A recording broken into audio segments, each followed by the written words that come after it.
Hi, Christian here. This is Chris Talks. Welcome to my podcast.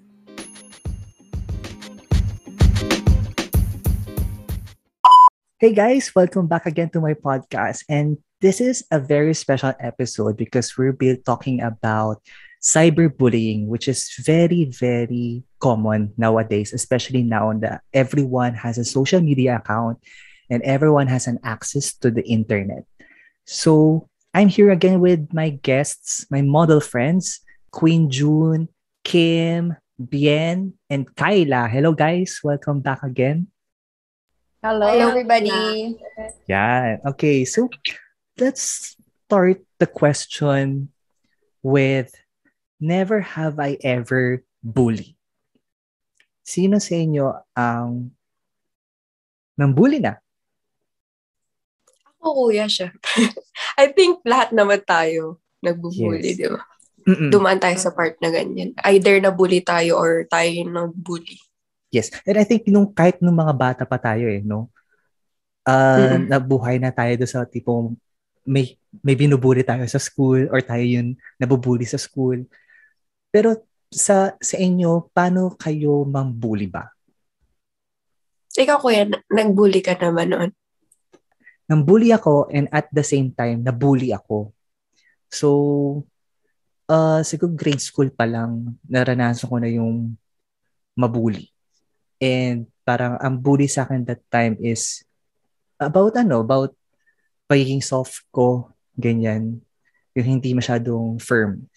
And nagiging stereotype kasi yung pag lalaki ka, you have to be strong. You have to be doing manly things. You have to be sa sports, nagba-basketball ka and everything. Parang that time kasi nung bata ako, hindi ako masyadong mahilig sa sports.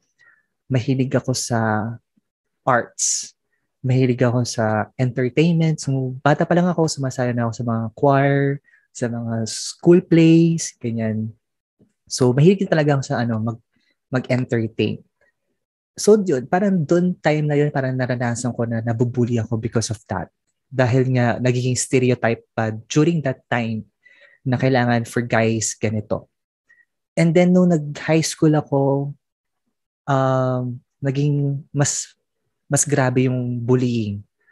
Dahil siguro napunta ako sa school na medyo madami ng tao. So marami na yung taong nakakakita sa akin, nakakakilala sa akin. And I think naranasan ko yung tipong ginawan ako ng Friendster account. Ginamit yung pictures ko, tapos kung ano yung mga sinasabing hindi magaganda about sa akin. So that time pa lang naranasan ko na yung tinatawag na cyberbullying. And for me that time, parang gusto ko rin na makaisa din. Kaya parang that time, tinatry ko na bulihin yung mga taong feeling ko mababa. Ayan. So yun. So kayo guys, ano yung kwento nyo with regarding sa bullying or cyberbullying? Yes, Kim? Um, yung sa tanong mo kanina na never have I ever bullied someone, I have. I think lahat tayo at some point. Hindi naman tayo nagmamalinis. But, in my defense, hindi naman yung agad-agad pag nakita ko siya, bubulihin ko, ganun. Parang, eventually lang, pag nabasa ko na yung ugali niya or paano siya nagtitreat sa ibang tao. And then, I think it has something to do with my family background na parang medyo toxic kami, ganon. So parang natuto na rin ako maging strong. Tapos ayun nga, parang at some point nga, kasi 'di ba lahat naman tayo ata nambubully tsaka nabully. Kahit hindi naman talagang cyberbullying or kahit sa school yung asaran, ganon. Natuto lang din ako mag-stand up for myself. And so ayun nga, pero inaamin ko nang bully ako.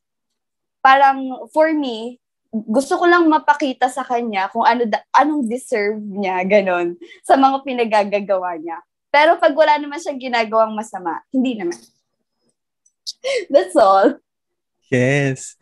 How about you, Bien? Wala, basta yung mabully, charot. syempre, hindi mo lang naiiwasan yung gano'n, di ba? Syempre, alam mo, elementary days, high school days, talagang bully talaga ako, super bully talaga ako. Ilang beses na ako napag-guidance ko, dahil sa magiging bully ko talaga. Tinawag yung parents niya. I remember, binuli ko yung kaklase ko kasi nagtitinda sila ng ano. Alam mo yung mga plastic wares? Gano'n. Nagbibenta siya. Tapos, alam mo, sabi ko sa kanya, pabili ka ako ng tabo, yung pink. Gano'n. Alam mo kung sino yung nagdala? Yung nanay niya, dinala niya talaga yung tabong pink sa school. Tapos, diretso guidance ako ng time na yun. Pero, noon yun, gano'n ang ugali ko. Bully ako noon. Kaso nga, syempre, nagbabago lahat. Tumanda na ako, lahat nagbago. Yung mga binuli ko, friends na kami ngayon. Ayun. Siyempre, dadaan ka rin naman sa pagiging bully. Di naman may iwasan yun. Pero, yun. Pero masaya pa rin talaga mag-bully kung sa totoo. Maybe because may mga tao kasi na parang pag binubully mo siya, it's a joke for them, di ba? Pero again, may mga tao kasi na parang hindi nila ma-take yung pang-joke mo ng joke lang talaga. Minsan parang natitake nila to as bullying talaga. So we really don't know kung saan nanggagala yung isang tao. So how about you, Queen June? Ano naman ang iyong experience sa pambubully? Pambubuli. Charet. Lahat naman tayo nabully, nambubuli. So, ako kasi binubully nila because of what I am, for being gay. And, ayun, pagiging soft because I really appreciate na kung sino ako, kung anong gusto ko, ginagawa ko. So, pero yung pag ako nambubuli, I just tell kung anong nakikita ko. Sasabihin ko lang, ganyan pala yung ugali mo. You're so pangit, gano'n. Mga ganun lang. It's just a basic one. Hindi yung nakakaano. Hindi yung to the extent na makakasakitan pa. So, ayun lang naman. Basta pag ako ng bully, nagsasabi lang ako ng nakikita ko sa'yo. And how about you, Kyla? Ako kasi kuya, nung bata ako, hindi ako pala bully. Parang ngayon na lang. I mean, hindi ako bully, pero more on assuming things. Yung parang feeling ko ganito siya, feeling ko ganyan siya, which is very wrong. Alam mo yun, nag-a-assume ako na ay feeling ko. Kasi impression really matters to me, even though hindi kita, I mean, hindi naman sa gina-judge, pero pinapakiramdaman ko pag, kunyari, alam mo yung impression, first impression mo, tapos pinapakiramdaman mo siya kung ganun talaga siya. Tapos, in the long run, hindi pala. Pero, yun, sa akin kasi nung bata ako yung talagang binubuli. Kasi, because of my morena skin, ang pangit mo, ang itim mo, gusto mong mag-artista, itim mo, pangit-pangit mo naman. Ganyan. Hindi rin ako din kasi pala ayos nun talaga. Tapos talagang, ewan ko ba, pariwara ako. Tignan. Pero yun. Ngayon kasi, sa competitions, like nung dance team ko, modeling competition online, mga ganyan. Ang hilig kong mag-assume na, ay, feel ko ganito yan, ganito siya. Which is very wrong nga. Pero nung dance team namin, parang ako yung nabully kasi sobrang ako yung talagang, ako nun hindi ako pala kausap. Sobrang introvert ako nun kasi, ilang years pa lang kami dito nun. Tapos na-involve ako sa dance team. Nabully ako kasi, nagpretend yung isa naming, pwede ba ikwento to? Nagpretend yung isa naming member na inaagawan ko siya ng spot. Tapos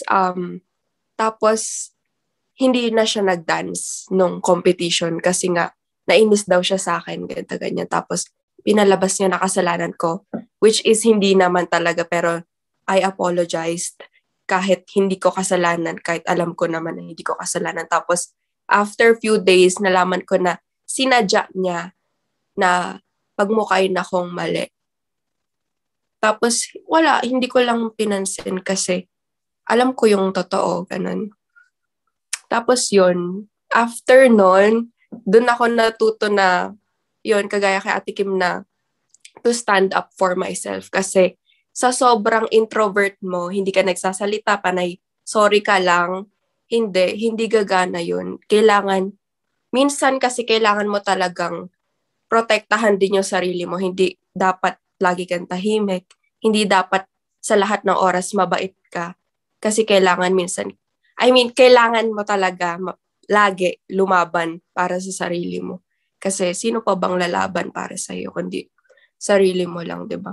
After nun, yun medyo naging ambivert ako. Tapos, yun, ang hilig ko na mag-assume, ang hilig ko na rin mag-judge sa ibang tao. Yun nga, mali yung ganon. So, wag niyo akong tularan, guys. Pero yun, I'm still learning and I'm thankful na nangyari yun kasi ngayon, at least alam ko na yung dapat kong gawin, di ba?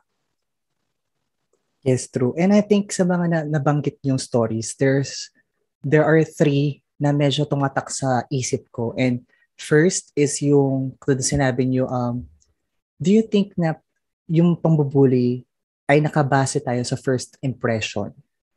Second, binubuli ba natin yung tao because they're weak or mas mababa sila sa atin? And the third one, nambubuli ba tayo because of revenge?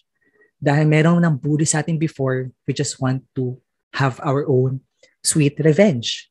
So with that 3, sa tingin niyo ba, do you agree with that 3 things? Winjun?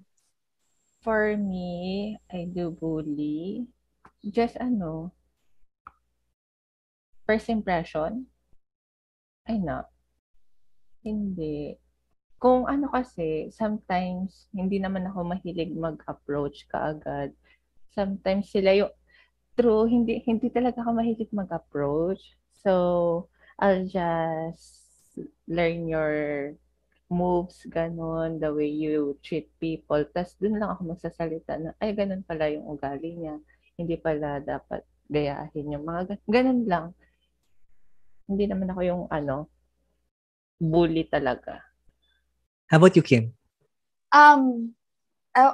Based on my experience, may mga taong nambubuli through, yun nga, sa first meet mo, yun yung mga taong nambubuli through yung sa physical appearance, like, ang taba niya, ang itim niya, ang ganito niya, payat niya, liit niya, something ganun. Meron din based dun sa how he or she acts, like parang bida-bida ganun kasi sobrang trend ng word na yun ngayon. And then, yun nga, parang kung paano niya rin i-treat yung ibang tao.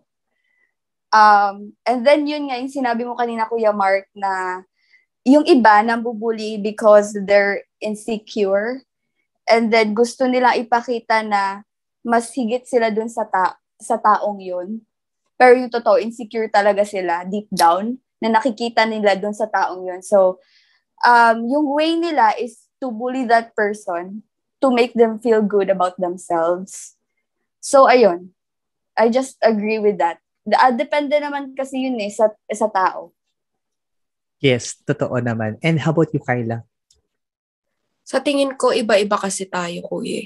Iba-ibang, pero based sa experience ko, more on parang binubuli ka kasi tahimik ka or hindi ka nagsasalita.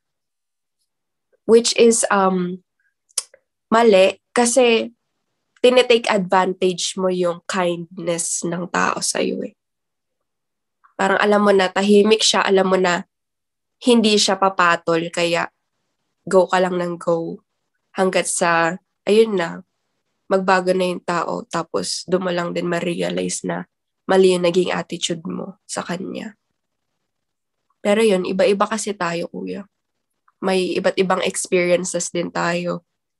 Tapos iba-iba rin yung mga ugali natin.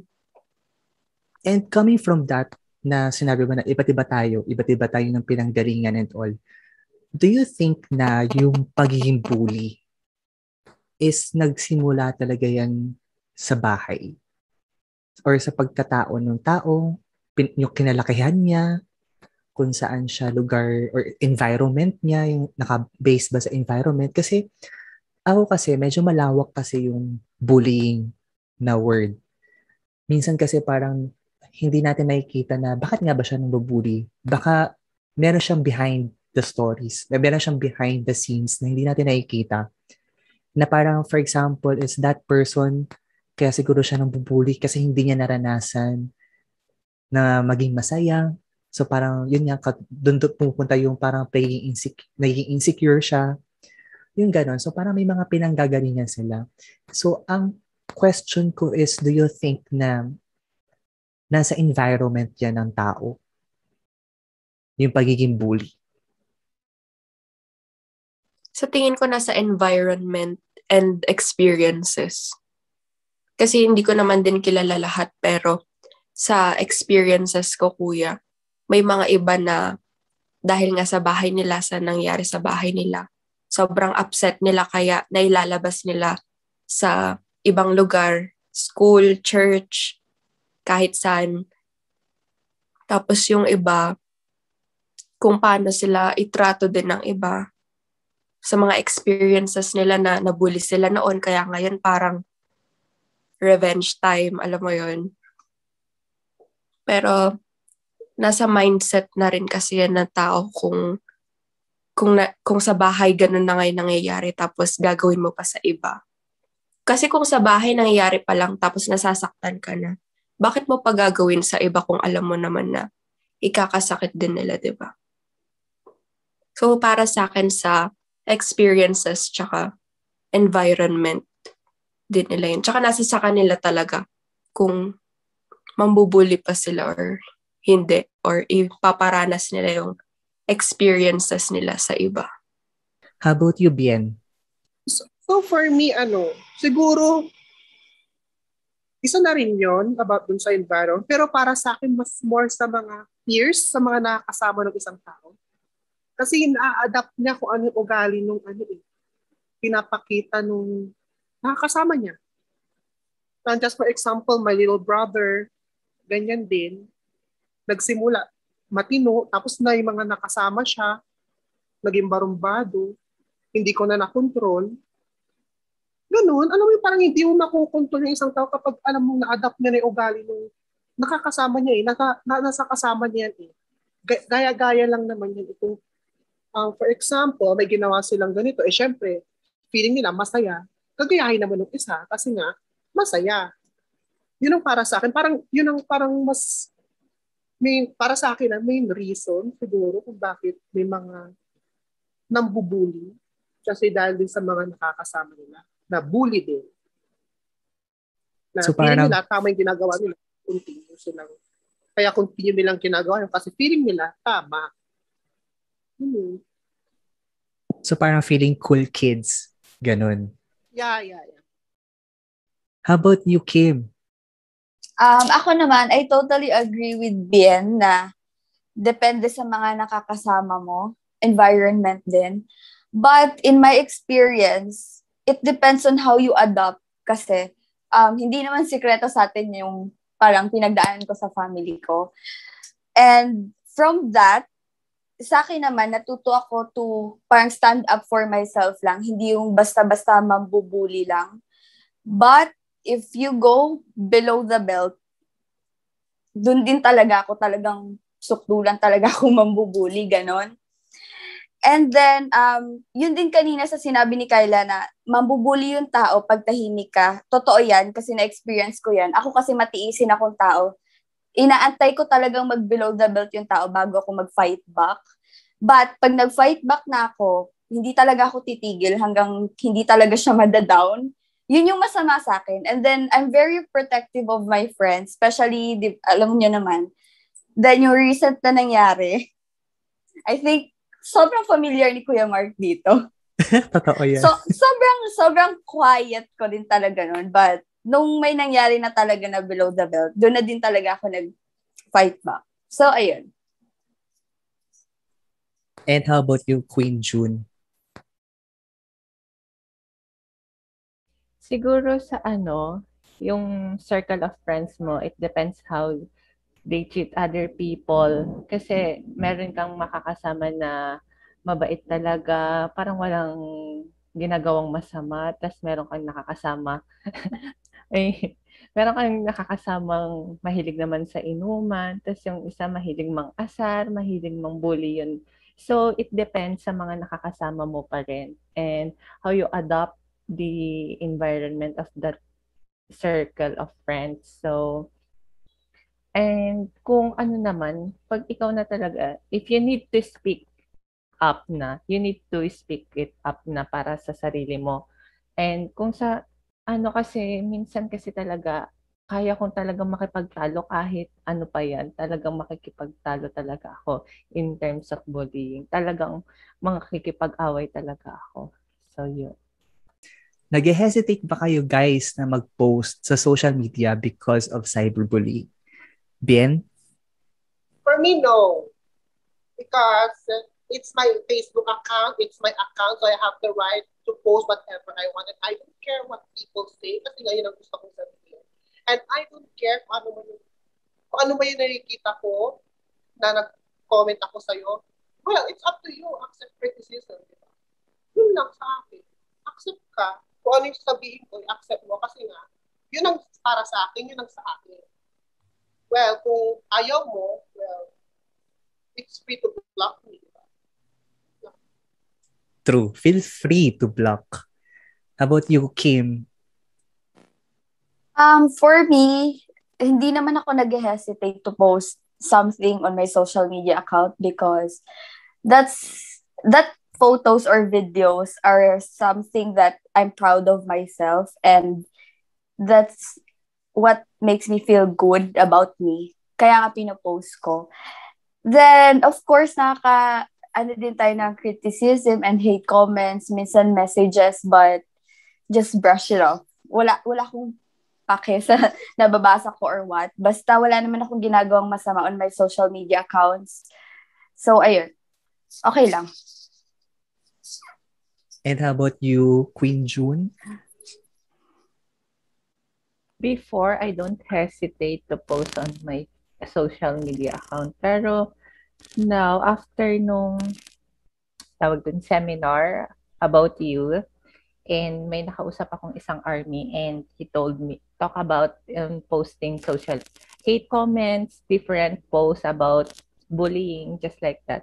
So, ayun, ngayon, medyo iniisip ko na lang kung ano yung ipopost ko. Pero, for myself, I don't hesitate. My photos, my videos, kahit ano pa yan, basta pag sa akin, okay lang. Pero yung mga I just filter kung ano yung ipopost ko. So yun. Pero pag sa grammar talaga, I don't nag-ano sa grammar because isa sa subject namin sa college nagsabi na wag masyado maging grammar Nazis kasi lahat tayo nagkakaroon ng grammar lapses. So wag mong i-bully yung wrong grammar kasi baka ikaw din, wrong grammar ka din. So, yun lang. That's true. And I think naman na we all have the right to speak whatever language, whether kung tama yan or wrong grammar, as long as nagkakaintindihan tayo sa ating mga pinag-uusapan at na-express mo. Yes, na-express mo yung gusto mong sabihin. Yun yung mas mahalaga. How about you, Kyla? Ako naman, kuya, nag-hesitate ako kasi some photos don't match my feed and I'm really picky kasi gusto ko yung feed ko maayos and organized. Ako lang yun sa akin for my opinion. In my opinion lang yun. Pero yun, kapag may nagko-comment na inappropriate, binablock ko lang. Pero I take their words as an advice for improvement.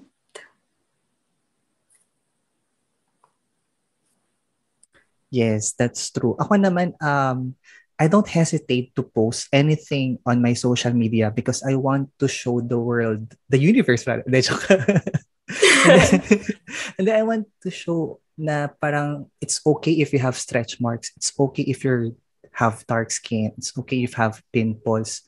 Parang I want to show na meron din ako mga flaws and proud ako sa mga flaws ko.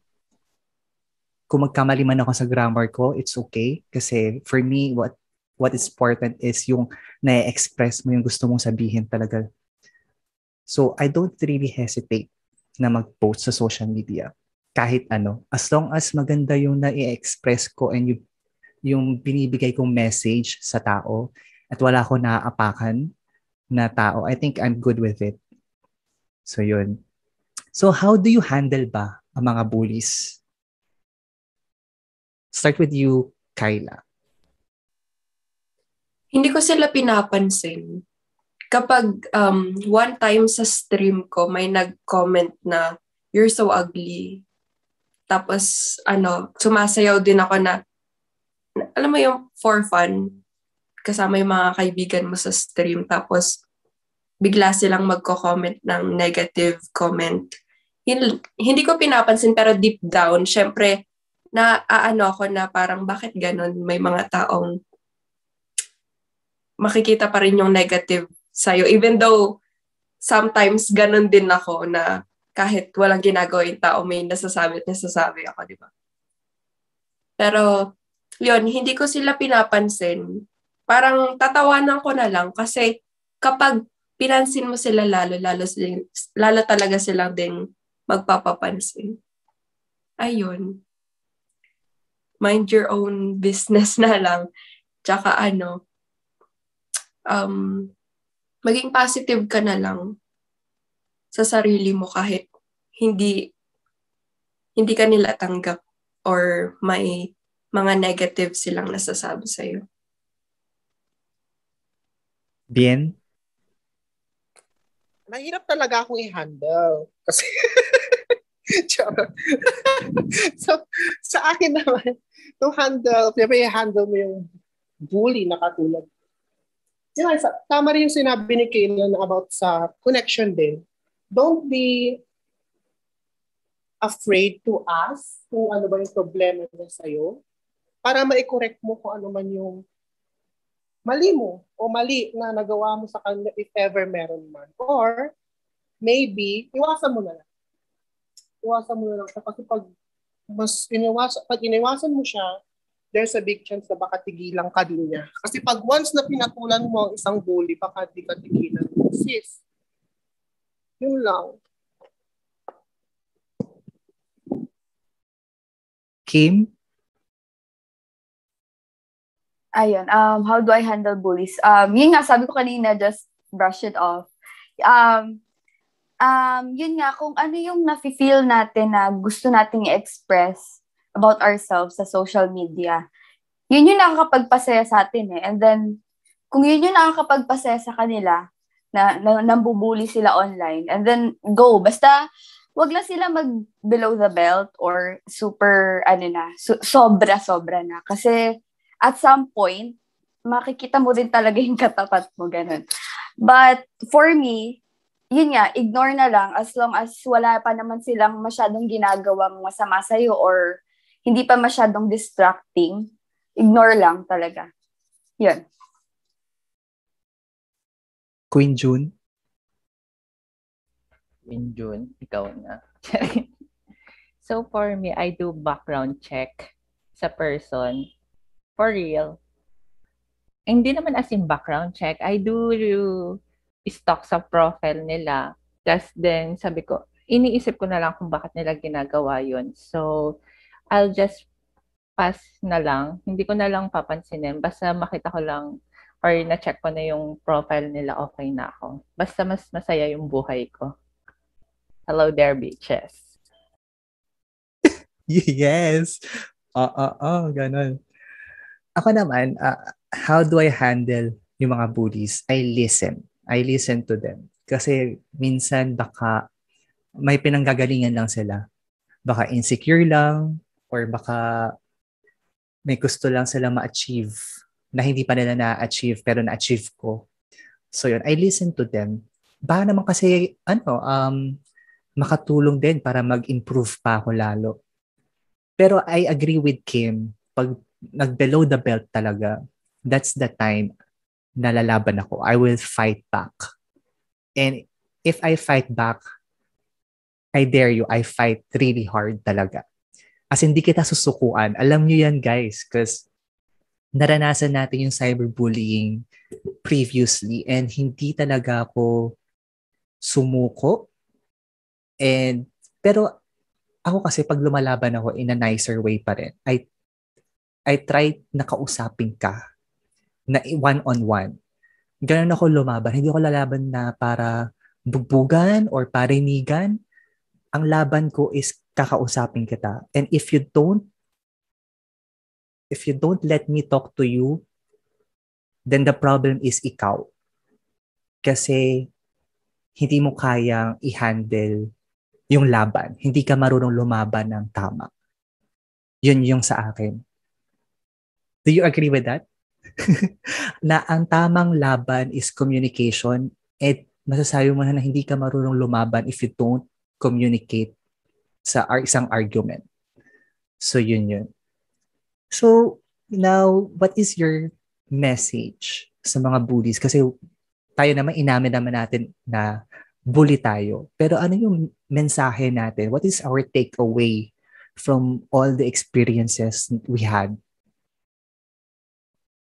Kayla? Kasi ako mismo bully eh. So it's like an advice for myself then, hindi lang for someone else. Alam mo yun, kuya. Ang hirap mag-advise sa sarili mo na included ka sa bullies, di ba? Kasi lahat naman tayo ng bully na. Sino bang hindi, di ba?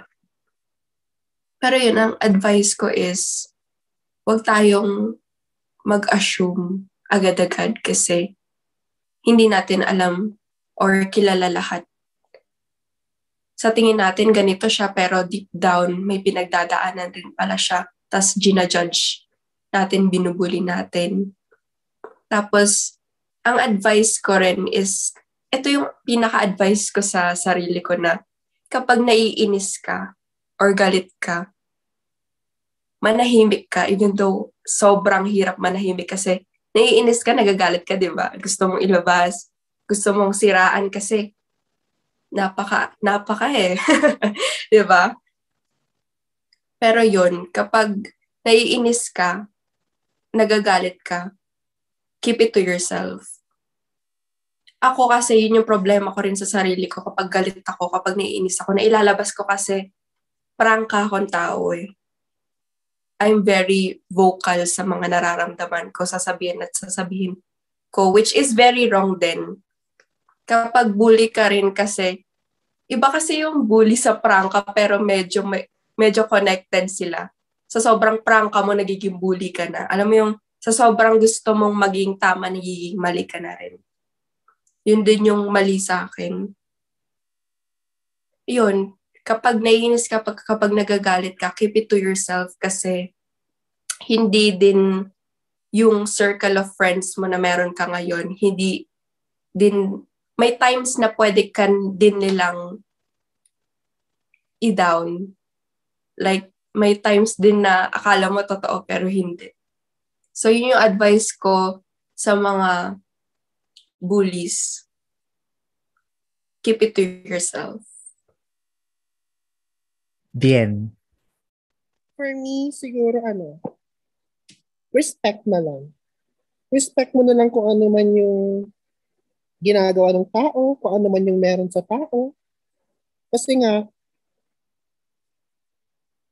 if you want to be respected, you should have respect yourself first. Kasi nga, dun pa lang may papakita na parang wala kang respeto sa isang tao kapag hindi ka nire-respeto, pag di mo nire-respeto ang ibang tao. Tama ba? Tama ba yung magkasabi ko? Ayun. Basta yun lang, respect. Just have respect lang. Respetuhan lang tayo, wag tayo magbastusan. Yun lang. And how about you, Kim? Advice. Ayun, at some point, lahat tayo, we have to accept our flaws. We have to respect each other, sabi nga ni Bien. And lahat tayo may insecurities, lahat tayo may pinagdadaanan sa buhay. So, just don't be so hard on each other, lalo sa social media. Kasi usually, yung mga nambubully is hindi naman talaga natin kilala or hindi tayo kilala. Yun nga guys, we have to respect each other, accept the flaws, our insecurities, and then hindi mo kailangang mag-down ng ibang tao to make yourself parang feel good or mas feeling mo nakakataas ka kasi nabubuli ka, ganun. Yun lang, yun yung advice ko. Queen June? My message sa mga bullies, change your attitude towards the other person. Kasi hindi naman lahat ng tao pwede nyong mabully. And just give respect para may balik din sa'yo yung respect na hinahanap mo sa ibang tao. So, yun. Kaya sabi nga sa sana ba yun sa Cinderella? Yung kind, hindi ka naman yun. Basing kind. Ano daw? Have courage and be kind. Ayan. Ayun lang. Sorry, Kim, ha? Ako naman siguro ang takeaway ko dito is ang bullying napakalawak ng bullying. Ang daming reasons kung bakit nagbubully, ang daming pinagsisimulan kung bakit may bully.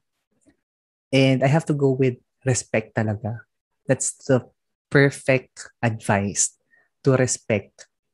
Respect yung post ng kapwa natin, ng video niya. Respect yung mga status, ganyan. Respect natin yung pagkatao ng tao. And I think huwag tayo maging sensitive.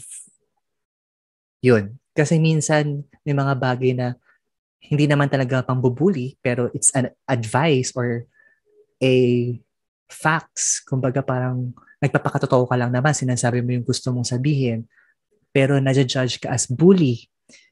Kasi hindi mo matanggap sa sarili mo yung mga ganung bagay. So you have to learn to adjust and you have to learn then to listen.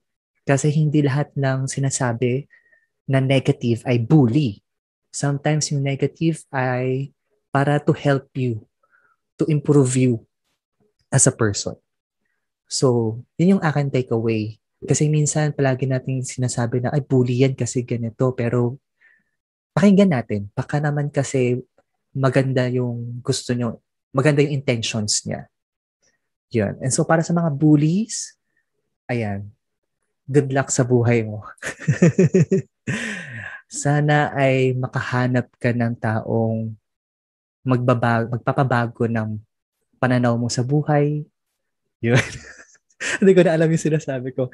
Anyways, guys, thank you again. And if you want to invite our listeners to follow you on social media accounts, and your projects, please go ahead. Let's start with Kim. So, ayun guys, you can follow me on my Instagram at Kim Neville. That's KIMNEVELE. And then you can add me on Facebook, Kimmerlindale. And then my YouTube channel is Kimmerlindale also. Yun lang. So yun, guys, let's be friends and follow me on Instagram and Kumu Kyla Padua. And also, you can add me on Facebook, Kyla Padua. Ayun, kuya. Hey guys, you can follow me and add me on Facebook, Instagram, TikTok, Twitter, at Bian Grande. Yun lang. Thank you, Mama. Sa lahat po ng gusto makichismis sa aking buhay, you can add me sa Facebook at Junior Filarca, on my Instagram, Kumu, and TikTok at Queen June. So, ayun po, sa lahat ng gustong sumabaybay o makichika sa aking buhay, you can follow me and add me on Facebook, Twitter, Instagram, and Kumu. Thank you. Ayan. And don't forget to follow me on Instagram, Twitter. It's Mark the Hush. TikTok, Mark the Hush02. And don't forget to follow or subscribe this podcast. Please support this podcast through paypal.me/Christian G. Valencia. And no to bully, guys. So thank you so much, guys, for joining me again. And I hope to see you again on our next episode. Thank you so much and stay safe. Bye, everyone. Thank you. Kuya. Bye-bye. Thank you. Bye.